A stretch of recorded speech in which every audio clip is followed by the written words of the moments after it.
السلام علیکم ناظرین، میں احمد جمیل ماہر نفسیات اپنی سیکنڈ ویڈیو کے ساتھ آپ کے سامنے حاضر ہوں۔ آپ کو یاد ہوگا کچھ ٹائم پہلے میں نے اپنی ایک ویڈیو اپلوڈ کی تھی جس میں ہم نے بات کی تھی نشے کی بیماری کے حوالے سے، نشے کے مریض کے حوالے سے بہت مختصراً تعارف تھا، اور اس میں یہ بات بھی ہم نے کی تھی کہ نشہ ایک بیماری ہے۔ تو آج ہم اسی ٹاپک کو لے کے چلیں گے کہ ایسی کیا وجہ ہے کہ نشہ ایک بیماری ہے، نشے کو کیوں ایک بیماری کہا جاتا ہے۔ تو اس حوالے سے کچھ بنیادی معلومات میں آپ کے سامنے رکھوں گا تاکہ میرے سننے والوں کو، میرے دیکھنے والوں کو یہ کچھ پتہ چلے اس بارے میں کہ نشے کو کیوں ایک بیماری کہا جاتا ہے۔ تو سب سے پہلے کسی بھی بیماری کو جاننے کے لیے کہ کوئی بھی بیماری ہو جائے، جیسے کہ شوگر بیماری ہے، بلڈ پریشر بیماری ہے، کینسر بیماری ہے، دل کے امراض ہیں، آنکھوں کے امراض ہیں، بہت ساری ایسی بیماریاں ہیں۔ تو وہ بیماریاں کیسے بنتی ہیں، ان کو کیوں بیماری کہا جاتا ہے، تو اس چیز کو سمجھنے کے لیے 4 عوامل ہیں جن کی بنیاد پر کسی بھی چیز کو بیماری کہا جاتا ہے، اور اسی کی پیراہے میں ہم نشے کو بھی سمجھنے کی کوشش کریں گے کہ یہ بھی ایک بیماری ہے۔ مثال کے طور پر سب سے پہلی چیز جو کسی بھی چیز کو ایک بیماری بناتی ہے وہ ہوتی ہے کرونک۔ مطلب کرونک سے مراد یہ کہ وہ طویل مدتی ہوتی ہے، وہ لائف ٹائم کی بھی ایک بیماری ہوتی ہے، جیسے کہ شوگر کی بیماری، بلڈ پریشر کی بیماری، دل کے امراض، کڈنی کے مسائل، آئز پرابلم یا آنکھوں کے جو مسائل ہوتے ہیں۔ تو یہ بھی ایک ایسی بیماریاں ہیں کہ جو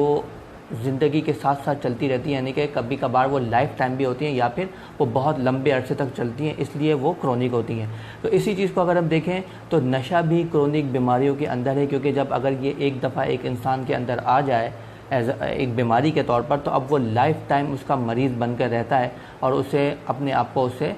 بچنا ہوتا ہے۔ جیسے کہ دوسری بیماریوں کے مریض اپنے آپ کو مینیج کرنے کے لیے مختلف طریقے اختیار کرتے ہیں، میڈیسنس وغیرہ لیتے ہیں، اسی طرح سے ہی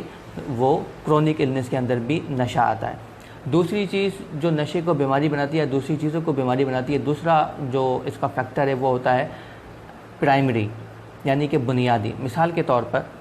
شوگر ایک بیماری ہے جو کہ بذات خود ایک اپنے تئیں ایک بیماری ہے، جس کو ضرورت نہیں ہے کہ سب سے پہلے اگر وہ کسی بھی انسان کے جسم کے اندر داخل ہو تو وہ کسی اور بیماری کو اپنے ساتھ لے کر اس کے جسم پر اٹیک کرے۔ شوگر بذات خود اتنی صلاحیت رکھتی ہے کہ وہ کسی بھی شخص کے جسم میں داخل ہو کر اس کو بیمار کر سکتی ہے۔ اسی طرح سے ہی دوسری بیماریاں بھی، جیسے کہ بلڈ پریشر، دل کے امراض اور دیگر بیماریاں۔ اگر ہم اسی پیراہے میں نشے کو بھی دیکھیں تو نشہ بھی اسی طرح سے ہی پرائمری ڈیزیز کے اندر آتا ہے کہ اس کے اندر بھی اتنی صلاحیت ہوتی ہے کہ یہ بذات خود تنہا ایک انسان کے جسم میں داخل ہو کر اور پھر ساتھ میں دوسری بیماریوں کو دعوت دیتا ہے کہ وہ اس کے جسم میں آئیں اور مزید اس کے جسم کو خراب کریں، جیسا کہ نشہ کرنے والے لوگوں کے ساتھ اکثر جو مسئلہ ہوتا ہے لیور پرابلم،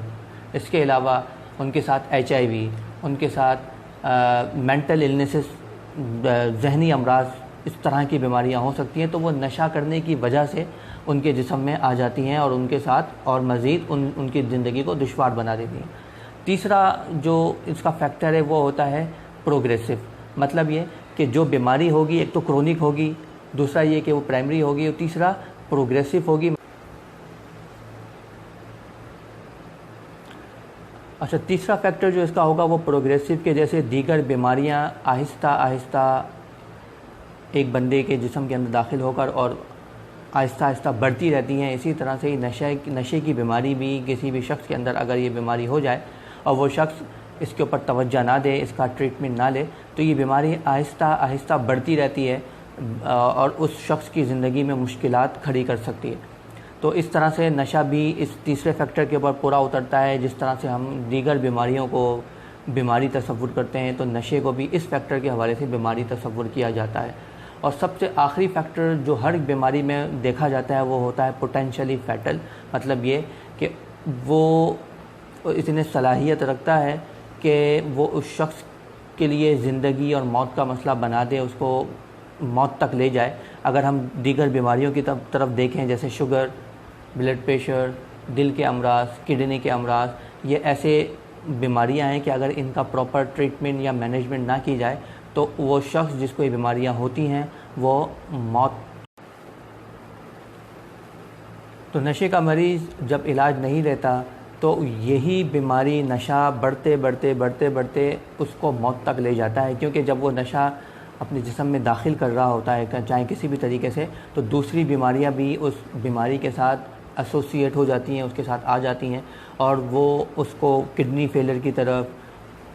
جگر کے مسائل کی طرف، منہ کے مسائل مطلب منہ کا کینسر، اورل کینسر، جگر کا کینسر اور پھیپھڑوں کے مسائل کی طرف لے جا کر وہ ان آرگنز کو خراب کر دیتی ہیں، جس کی وجہ سے وہ شخص، وہ نشے کا مریض موت کے منہ میں جا سکتا ہے، جس کی ایک بہت اہم اور بہت جانی پہچانی جو ایک بیماری جو اکثر نشے کے مریضوں کو ہوتی ہے، اور وہ بہت سارے لوگ اس بیماری کی وجہ سے اس دنیا سے بھی چلے جاتے ہیں، HIV، جو کہ بعد میں ایڈز کی صورت بھی اختیار کر لیتا ہے، یہ بھی ایک ایسوسیٹ بیماری ہے نشے کی بیماری کے ساتھ، اور دوسری جن بیماریوں کا میں نے ذکر کیا وہ بھی اس کے ساتھ ایسوسیٹڈ ہیں، جن کے ذریعے سے وہ شخص، وہ نشے کا مریض بالکل اپنی زندگی کے آخر مراحل میں چلا جاتا ہے، اور اگر اس کو ہیلپ نہ دی جائے تو وہ اس کا انتقال بھی ہو سکتا ہے، اس کی ڈیتھ ہو سکتی ہے۔ تو اس طرح سے نشے کے اندر بھی یہ چوتھا فیکٹر موجود ہے جو ایک نشے کو بیماری بناتا ہے، اور یہی ایک بیماری کا تصور ہے، بیماری کا پس منظر ہے کہ کوئی بھی بیماری اس کے اندر یہ 4 پہلو موجود ہوتے ہیں جو کہ اس بیماری کو ایک متعدی بیماری یا کرونک بیماری بنانے میں کار فرما ہوتے ہیں، اور اسی طرح لیکن اس میں سب سے اہم بات یہ ہے کہ یہ بیماری دوسری بیماریوں کی طرح مینیجیبل ہے، جیسے کہ شوگر کا مریض اپنی شوگر کے ساتھ ایک لانگ لاسٹنگ لائف گزار سکتا ہے اور بہت خوشحال زندگی گزار سکتا ہے۔ اسی طرح سے بلڈ پریشر کا مریض اس مرض کے ساتھ اس کو مینیج کرتے ہوئے اپنی ایک خوشحال زندگی گزار سکتا ہے۔ دل کا مریض اپنے اس دل کے مرض کے ساتھ اس کو مینیج کرتے ہوئے، احتیاطی تدابیر اختیار کرتے ہوئے اپنی ایک خوشحال زندگی گزار سکتا ہے۔ تو ایک نشے کا مریض بھی اپنی اس بیماری کے ساتھ ایک خوشحال اور بہت ہی مطمئن زندگی گزار سکتا ہے، اور وہ کس طرح سے ممکن ہو سکتا ہے؟ وہ صرف ٹریٹمنٹ اور ریہیبلیٹیشن کے ذریعے سے ممکن ہو سکتا ہے، کہ اگر وہ نشے کا مریض اپنے آپ کو مکمل ٹریٹمنٹ کے اندر لے کے جائے، اپنی مکمل طور پر ریہیبلیٹیشن کے پروسیس کے اندر لے کر جائے، تو وہ لائف ٹائم اس مرض میں رہتے ہوئے بھی اپنے آپ کو بہت خوشحال زندگی کے ساتھ، بہت اچھی زندگی کے ساتھ سروائیول کر سکتا ہے، اور اچھی زندگی کنکلوژن اس حوالے سے ہو یا کوئی سوال آپ کے ذہن میں ہو تو اسکرین پر میرا نمبر موجود ہے، اس میں آپ مجھ سے کانٹیکٹ کر سکتے ہیں، اپوائنٹمنٹ لے سکتے ہیں۔ اپنا بہت خیال رکھیے گا، پھر ملتے ہیں نیکسٹ اپنی ویڈیو کے ساتھ۔ اللہ حافظ۔